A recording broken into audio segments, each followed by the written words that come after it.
ಗುರು Hennur bridge ಕೆಳಗಡೆಯಿಂದ straight ಆಗಿ ಹೋಗ್ತಾ ಇದ್ರೆ ನಿಮ್ಗೆ ಲೆಫ್ಟ್ ಸೈಡ್ ನಲ್ಲೇ ಹೆನ್ನೂರು ಡಿಪೋ ಇದೆ. ಡಿಪೋ ಬಸ್ ಸ್ಟ್ಯಾಂಡ್ ಆಪೋಸಿಟ್ ನಿಮ್ಗೆ ಸ್ವಲ್ಪ ಮುಂದೆ ಹಂಗೆ ಹೋದ್ರೆ ನಿಮ್ಗೆ ನೋಡಿ ರೈಟ್ ಸೈಡ್ ನಲ್ಲಿ ನಿಮ್ಗೆ ಕಾಣುತ್ತೆ ಚಿಕ್ಕಪೇಟೆ ದೊಣ್ಣೆ ಬಿರಿಯಾನಿ ಅಂತ. ತುಂಬಾ ಚೆನ್ನಾಗಿದೆ ಅಂತೆ, ಬನ್ನಿ ಹೋಗಿ ನೋಡೋಣ. ಅವ್ರ ಹತ್ರ ಏನಿದೆ ನೀವು ನೋಡಿದ್ಮೇಲೆ ನಾನು ಒಂದು ಚಿಕನ್ ಬಿರಿಯಾನಿ ಮತ್ತೆ ಒಂದು ಫಿಶ್ ಕರಿ ಆಮೇಲೆ ಒಂದು ಮುದ್ದೆ ಮೀಲ್ಸ್ ತಗೊಂಡೆ. ಆಮೇಲೆ ಇವ್ರ ಹತ್ರ ಬೇರೆ ಡಿಶಸ್ ಸಿಗುತ್ತೆ, ಮಟನ್ ಸೂಪು ಸಿಗುತ್ತೆ, ಆಮೇಲೆ ವೆಜ್ ನಾನ್ ವೆಜ್ ಎರಡೂ ಸಿಗುತ್ತೆ ಇವ್ರ ಹತ್ರ. ಲಂಚ್ಗಿಂತ ಸ್ಟಾರ್ಟ್ ಆಗೋದು, ಹೋಗಿ ಒನ್ ಟೈಮ್ ಟ್ರೈ ಮಾಡಿ. ಚಿಕ್ಕಪೇಟೆ ದೊಣ್ಣೆ ಬಿರಿಯಾನಿನಲ್ಲಿ ಬಂದು ಚಿಕನ್ ಬಿರಿಯಾನಿ ತಗೊಂಡೆ, ಕಾಂಬೋ ತಗೊಂಡೆ. ಜಸ್ಟ್ ಬಿರಿಯಾನಿ ಇವ್ರ ಹತ್ರ 99 ಇಂದ ಸ್ಟಾರ್ಟ್ ಆಗುತ್ತೆ ರೆಗ್ಯುಲರ್. ಕಾಂಬೋ ಬಂದು 149 ಗಿಂದ ಕೊಡ್ತಾರೆ. ಆಮೇಲೆ 249 ಗೆ ಮೀನು ಕಾಂಬೋ ತಗೊಂಡೆ, ಅದನ್ನು ತುಂಬಾ ಚೆನ್ನಾಗಿದೆ. ಮೀನಿನಲ್ಲಿ ಬಂದು ನಿಮ್ಗೆ ಮೀನ್ ಕಾಂಬೋನಲ್ಲಿ ವೈಟ್ ರೈಸು ಮತ್ತೆ ಮೀನ್ ಸಾರು ಪ್ಲಸ್ ನಿಮ್ಗೆ ಮೀನು ಸಿಗುತ್ತೆ. ಆಮೇಲೆ ದೊಡ್ಡ ಒಂದು ಬಾಂಗ್ಲಾ ಮೀನು ಏನು ಕೊಟ್ಟರು, ತುಂಬಾ ಚೆನ್ನಾಗಿದೆ. ನಾನಂತೂ ಬಿರಿಯಾನಿ ತಿಂದೆ, ಆಮೇಲೆ ಮೀನ್ ಊಟನೂ ತಿಂದೆ, ಎರಡೂ ತಿಂದೆ. ತುಂಬಾ ಚೆನ್ನಾಗಿದೆ ಟೇಸ್ಟು.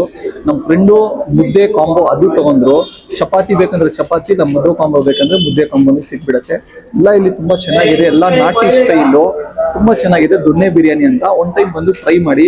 ಮೀನ್ ಸಾರಿನಲ್ಲಿ ಲೈಟ್ ಆಗಿ ಸ್ವಲ್ಪ ಖಾರ ಜಾಸ್ತಿ ಇತ್ತು, ನಿಮ್ಗೆ ಕರೆಕ್ಟ್ ಆಗ್ಬೋದು, ನನಗೆ ಸ್ವಲ್ಪ ಖಾರ ಜಾಸ್ತಿ ಇತ್ತು. ಅದು ತುಂಬಾ ಚೆನ್ನಾಗಿದೆ, ಟೇಸ್ಟ್ ಬೆಸ್ಟ್. 5 ಮಿನಿಟ್ಸ್ ವೇಟ್ ಮಾಡಿದೆ, ಕ್ರೌಡ್ ತುಂಬಾ ಜಾಸ್ತಿ ಇತ್ತು. ಯಾರಿಗೇನು ಗೊತ್ತಾಗಿಲ್ಲ ಅಂದ್ರೆ ಸ್ಕ್ರೀನ್ ಮೇಲೆ ನಂಬರ್ ಹಾಕಿರ್ತೀನಿ, ನಂಬರ್ಗೆ ಕಾಲ್ ಮಾಡ್ಕೊಳ್ಳಿ. ಬಕೆಟ್ ಬಿರಿಯಾನಿ ನೀವು ಹತ್ರ ಸಿಗುತ್ತೆ 499 ಗೆ. ಇದೇ ತರ ಹೆಚ್ಚಿನ ವಿಡಿಯೋಗಾಗಿ ಸದಾಮ್ ಕಣ್ಣಿಗೆ ಶೇರ್ ಮಾಡಿ, ಫಾಲೋ ಮಾಡಿ ಗುರು.